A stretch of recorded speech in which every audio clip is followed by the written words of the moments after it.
If you want a great kick serve, then you need to follow an effective training program. That's exactly what this video series will lay out for you step by step.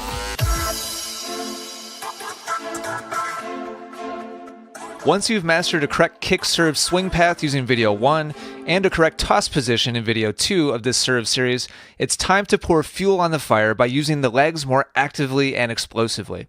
That starts with a great knee bend, which Kevin is practicing here in progression 1 of today's training. He's actively loading his lower body while switching back and forth between a platform stance, which starts with the feet wide and keeps them wide, and a pinpoint stance, which starts with the feet wide and then draws them together. In both cases, he's bending just short of 90 degrees at the knees, which is right in the ballpark of most professional players. When you practice, pick the stance that you're used to using and just stick with that one. Next, Kevin is going to practice his lower body load while focusing exclusively on rotating his upper body and hips.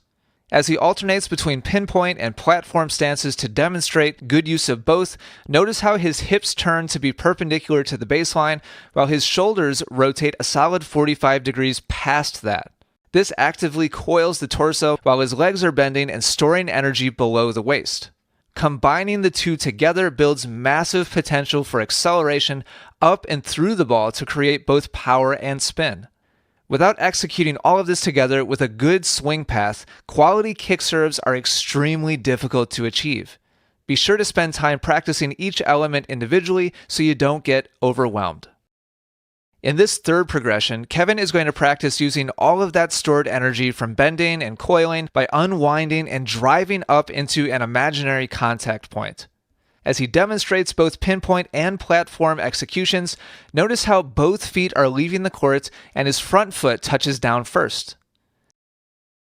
To help him balance, he's kicking his back leg out like a baseball pitcher just before he touches down and then bringing his back foot forward to join his front one. This driving, landing, and balancing of the lower body is something missing from the service motions of most players, and adding it can dramatically improve all of your deliveries, not just the kick serve. Before you head to the courts to practice, make sure to download our free kick serve action plan PDF so you can quickly remember which drills to do while you're there. Simply click the first link in the description of this video and tell us where to send it. Now Kevin is going to progress further by practicing moving to his trophy pose, loading, driving, and landing all together without a ball. To practice pinpoint stance, we recommend you start with your feet together to take out the variable of sliding your back foot forward at first, simply so you can really focus on coordinating the rest of your body, especially if all these movements are new for you. From a platform stance, he's starting with his feet wide and keeping them wide, just as he would with a ball in play. The next progression will put a ball in play, but before you do that, I strongly recommend recording yourself with your phone to check out how well you're executing the different loading and coiling movements all at once. In his fifth progression, Kevin is going to introduce a ball into the equation, but he's not actually going to hit it yet. We call this a dummy toss, and it's a critical stepping stone when developing a new habit for so many of our private coaching students. The ball acts like a trigger for your brain, sucking you right back into old habits. So this dummy toss practice lets you start to break away from those old movements and consciously choose the new ones without having to worry about actually hitting the ball. Whether you're using a pinpoint stance or platform, the goal is to move through your entire motion from beginning to end and toss where you aren't able to hit it so that you can start grooving in your new habits.